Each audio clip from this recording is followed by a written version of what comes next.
Então, nós vamos dar continuidade ao estudo dos anfíbios, um pouquinho mais agora sobre a classificação. Nós temos, então, 3 ordens dentro da classe anfíbia. Nós vamos falar um pouquinho da característica geral aí de cada uma dessas ordens. Lembrando, então, que os anfíbios são vertebrados terrestres, mas terrestres de lugares bastante úmidos, e muitos deles dependem da água para a reprodução. Então, aqui nós temos representantes das 3 classes, então, a anura, representada aqui pela perereca, né, que é a salamandra, representando, então, os caudata, e uma cecília, né, uma cobra cega, representando aqui o gimnofiona. Começando, então, pelo grupo mais antigo, dentre os anfíbios modernos, os lisanfíbios, da ordem, então, gimnofiona, também chamada de ápoda. Por que ápoda? Porque elas não têm patas, né? Então, vejam, nós estamos estudando os tetrápoda, acabamos de falar sobre os tetrápoda, e já tem um grupo aqui que não tem patas. Então, nós não temos externamente vestígios, tem uma espécie que vai ter algum vestígio de membros externos, mas elas, de modo geral, não têm.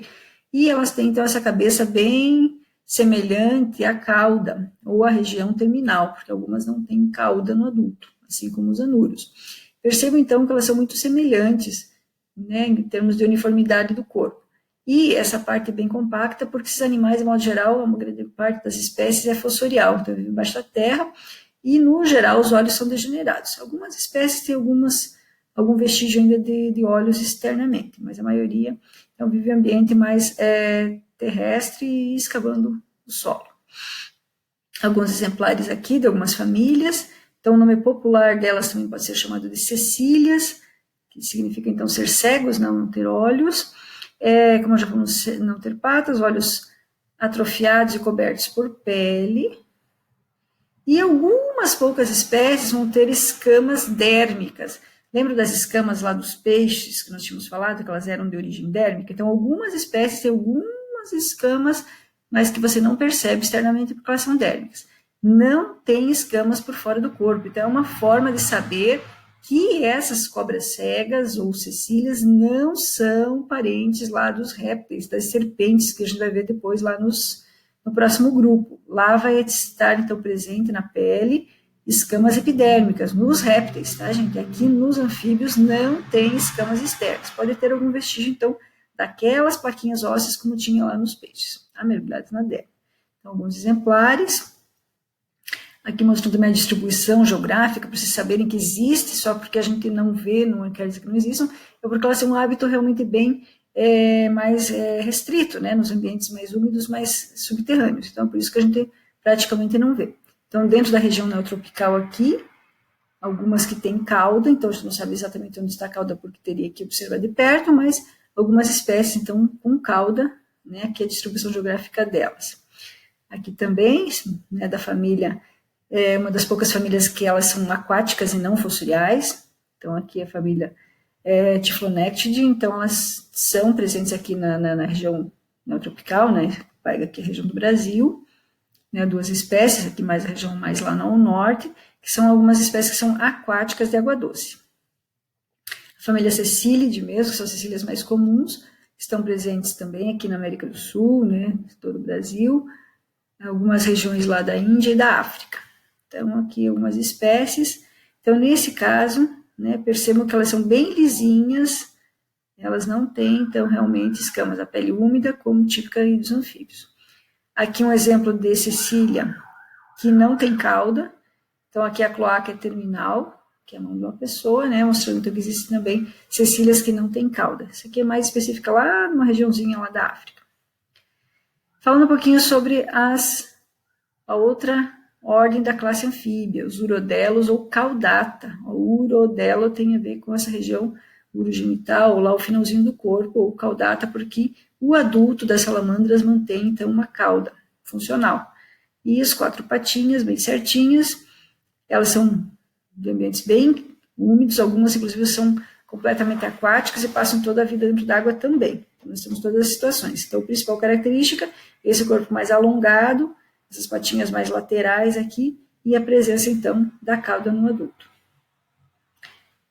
Então, mais algumas espécies. Então, os representantes que são as salamandras, que a gente conhece mais, mas também os tritões. Porque assistiu aquele filminho lá da Matilda? Lembra que eles colocam lá dentro da água da diretora, né? O tritão. Então, o corpo alongado, como já falamos, né, com as patinhas e a cauda, e sempre, como eu falei, ambientes bem úmidos ou então aquáticos, temporários e muitas formas de viver a vida toda dentro da água também. Então, nós temos todas essas situações. Essa aqui, dessa família Proteide, Necturius, ela é uma salamandra que passa a vida toda dentro da água, ela não sofre metamorfose, ela fica ali, mesmo adulto, ela mantém as brânquias externas, então ela faz trocas gasosas, principalmente por aquelas brânquias externas. Então, isso aqui é uma forma permanentemente aquática. Aqui nós temos um outro exemplo, né, que pode sofrer, então, metamorfose e passar, então, para o adulto mais terrestre. Essa espécie aqui, ela parece até que tem patinhas meio degeneradas, ela é bem simplificadinha. É uma espécie que ocorre no Brasil, a única, basicamente, espécie que ocorre no Brasil, bem lá ao norte, na região do Pará, até o nome ajuda, é Bolitoglossa paraensis, é a única salamandra brasileira, certo? Então, ela é da família Pletodontidae, que é a família de salamandras que não tem pulmões. Então, elas vivem, toda a família é uma família de salamandras terrestres e elas não apresentam pulmões. Então, toda a respiração delas, todas as trocas gasosas ocorrem só pela pele. Então, a única espécie brasileira é justamente da família de salamandras que não tem pulmões. Como é que a gente faz para não confundir uma salamandra com uma lagartixa? Aqui no hemisfério sul, a gente sabe que nós não temos, então, salamandras. Então, é fácil. Mas, digamos, se elas estivessem lá, de repente, num terrário, né, e colocassem próximas uma lagartixa e uma salamandra. Como é que a gente vai diferenciar? Lembre que salamandras são anfíbios, a pele é lisinha, não tem escamas. E aquela lagartixa que você encontra, às vezes, na garagem de casa, por exemplo, no quintal, elas são répteis, então elas vão ter escamas, certo? Então, salamandra não tem escamas. Aqui mais algumas espécies, né, alguns exemplos de salamandras.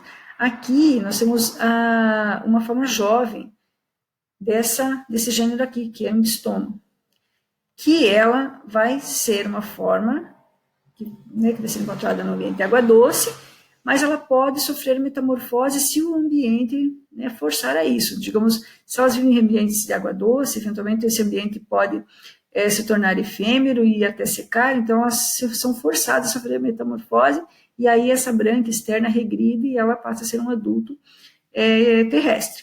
Mas muitas pessoas até compram, né, para ter isso, né, em aquários em casa. Mas vejam, elas não são nativas do hemisfério sul, certo? Então, nesse caso, quando são encontradas por aqui, é porque elas foram, então, digamos, importadas. Elas não são nativas daqui, certo? Então, salamandras podem existir só na forma terrestre, que é a maior família delas. Temos formas que passam a vida toda dentro da água, e tem famílias que vão ser, então, essas que vão sofrer metamorfose, ou só quando for necessário, como é o caso desse gênero aqui. Falar um pouco da ordem maior, dentro da classe anfíbia, que é a ordem Anura, também chamada de salientia, porque eles são adaptados ao salto, então toda a musculatura, membros são adaptados a isso, e nós temos várias espécies aqui, várias famílias. Então, por mais que a gente sempre chame popularmente de sapos, rãs e pererecas, nós temos muitas famílias diferentes aí, e até dá para confundir um pouquinho. De modo geral, a gente usa o termo perereca para essas menorzinhas, que são mais arborícolas, têm os olhos bem grandes e tem aqueles disquinhos na ponta dos dedos. Ele é bem mucoso, ele mantém, então, essas pererecas, né, de uma forma facilitada, digamos, sobre a vegetação. Então, essas são as primeiras pererecas. As rãs, de modo geral, têm a pele bem lisinha, mas não tem os disquinhos na ponta dos dedos.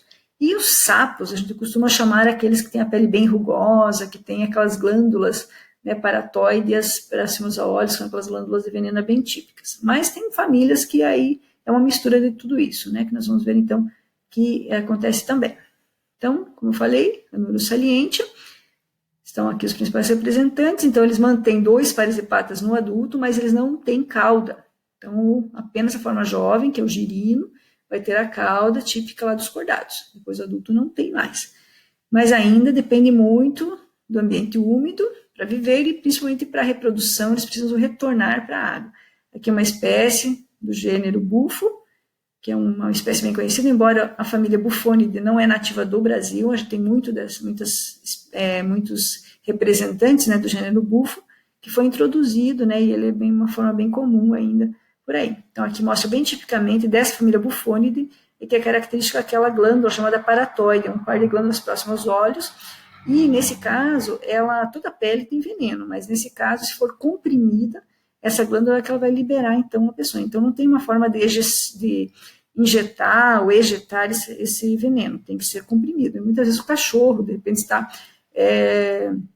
encontra um sapo desse e pode morder e ter, né, espumar, né, formar uma saliva mais pegajosa em função da reação com esse veneno. Mas, de modo geral, eles não são, digamos assim, eles não vão causar nenhum dano maior, mas irritação mesmo. De modo geral, os anfíbios eles são bem ameaçados de extinção, todos eles, na verdade, por causa dessa condição, que eles são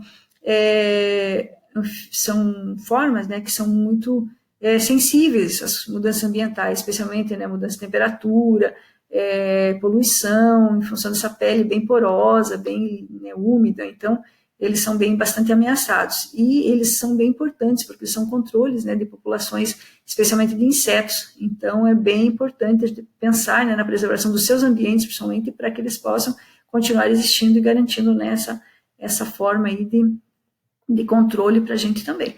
Aqui tem uma única espécie, que é de anfíbio, anuro, adulto que mantém a cauda. As cafas, esse aqui, eu vejo que ele é bem antigo dentro da história evolutiva aqui dos anuros. Esse gênero aqui, ó, que está representado, ele tem no adulto um restinho aqui de cauda. O restante de todos não tem nada de cauda no adulto. Aqui alguns exemplares, algumas espécies lá do Equador, só para mostrar que as regiões tropicais é onde ocorre mais, um número bem maior, bem mais diverso de anuros. Então, aqui mostrando essas pererecas, os disquinhos digitais, bem fácil ver uma rã bem típica, né, do gênero Rana. Aqui dá para ver o tímpano certinho, né, toda essa parte bem lisinha da pele. Aqui uma forma bem pequenininha, essa é uma moeda para vocês terem uma ideia. Algumas outras pererecas mostrando essa condição bem arborícola delas, né, os olhos grandes, elas são bem visuais. Aqui um bufo marinus, né, aquela espécie comum de sapos. Aqui a rana catesbiana, essa aqui é a rã touro, ela não é nativa do Brasil, mas ela é cultivada, né, tem os ranários, os ranicultores, que criam essas rãs para vender no comércio. Então, é essa espécie que serve de alimentação, que o pessoal normalmente serve em restaurantes. Não é tão comum, mas existe, então, a criação desse tipo de rã. Então, ela não é nativa, mas é a que é criada, então, para comercializar.